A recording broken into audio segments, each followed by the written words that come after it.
Let's create a jump. I'm going to come down to the run animation, the blank one there. I'm just going to change this to jump. We're going to go into pose mode. Let's copy his idle, his initial idle here. Copy. Come down to jump, paste, location and rotation. So we'll jump from this position here. Just bring this down maybe. Have him kind of setting up his momentum forward a bit.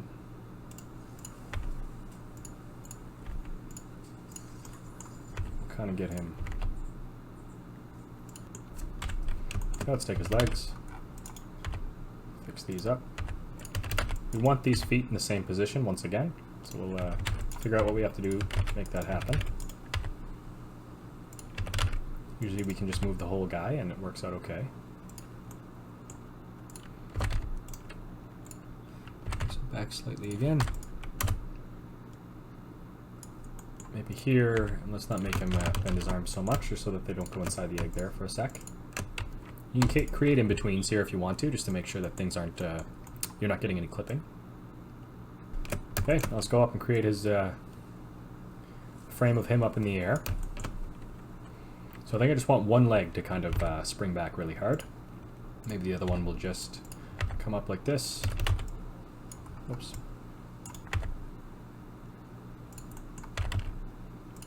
Okay. And it'll kind of just float there for a sec after he jumps.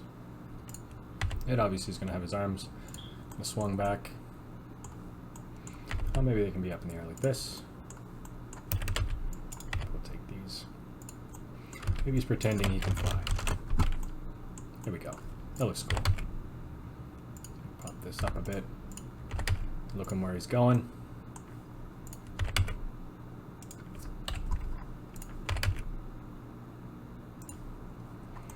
Which is up. Okay, let's, whoops. Location and rotation, don't need scale. If you're using scale anywhere, you're going to want to use scale on every single frame that you assign. Just so, because in case you blend between two animations. If one uses scale and the other doesn't, it's going to leave the scale at whatever that animation before it left it at. Right? And it's not actually, if you have no keyframes on scale on your second animation, it's not going to change from what they were. So if you have him like shrunken down by the end of an animation, and the next animation that plays does not use scale on its keyframes, he's going to stay really tiny. I hope that makes sense. Okay, that's cool. We got to now obviously create the spring so that it looks like he's actually jumping. He's just going from the ground to the air here. And we don't want to put him up too high. As mentioned before, I do want to use coding for my movement. I don't want to actually use root motion. So let's bring this down a tiny bit. Location and rotation.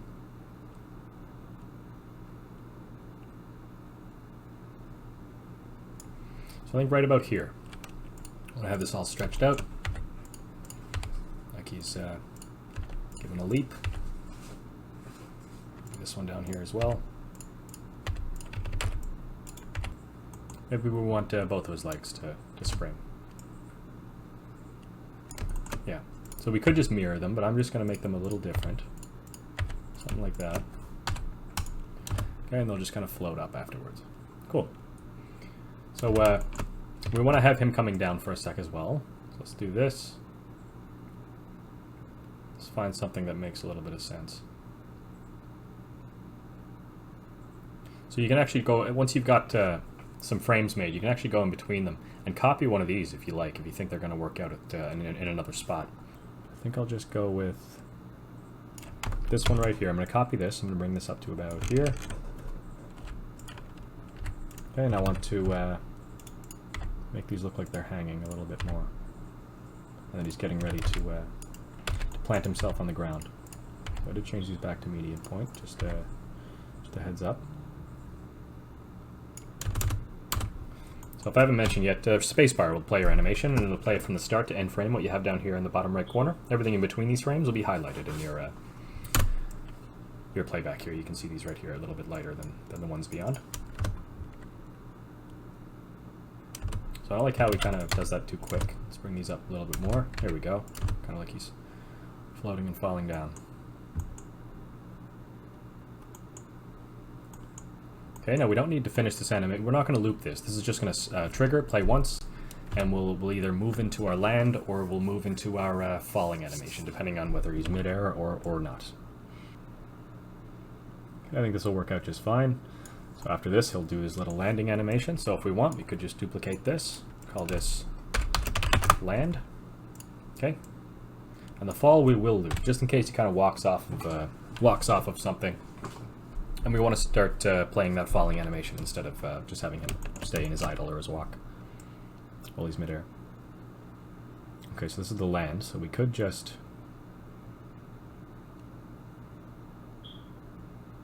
let's take this right here, high, location, and rotation. So another tool we can use in this playback here, let's delete these, is we can just select these and hit scale while we have our cursor at the end, and if we scale it in so much, it'll start moving to the other side. So this is basically how you mirror a set of keyframes. Move these out a bit. They don't have to be perfectly symmetrical every time.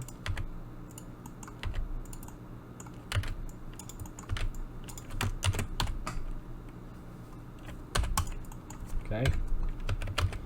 And I'm just going to, I think, move his feet so they're more ready to plant. Maybe this one can be tilted down, and this one can be tilted up. Okay, we'll select the whole guy. Location and rotation. See this now? Maybe I want this to be a little bit more dramatic.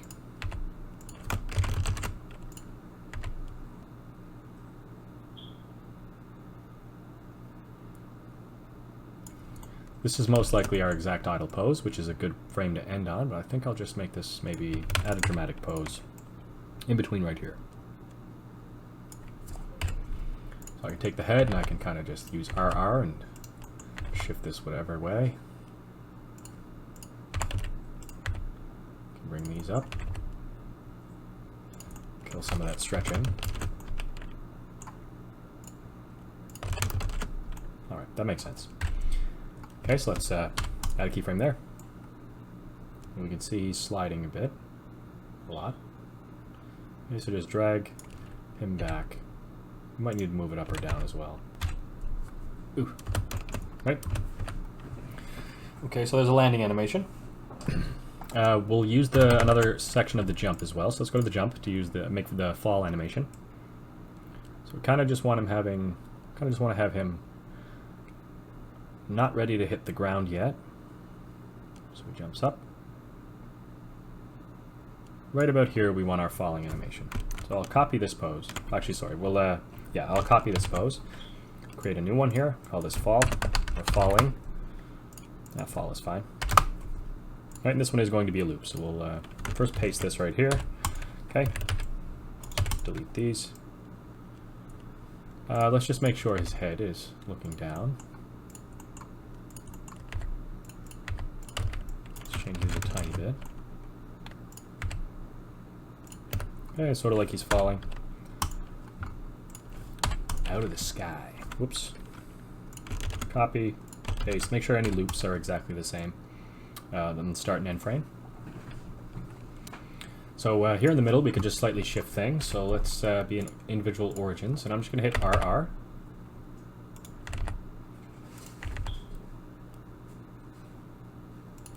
Okay, and just a touch.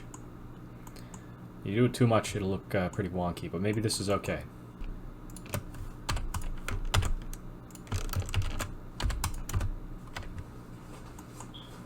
Yeah, I think that'll work out. I think that'll be just fine. There's our falling animation as well. So the last thing we need to do, I think we need to make some combat animations. So maybe he'll have health and not just a life, so maybe we make him get hurt. Then we can make him die if his health reaches 0. And we'll do a little smash attack with his beak.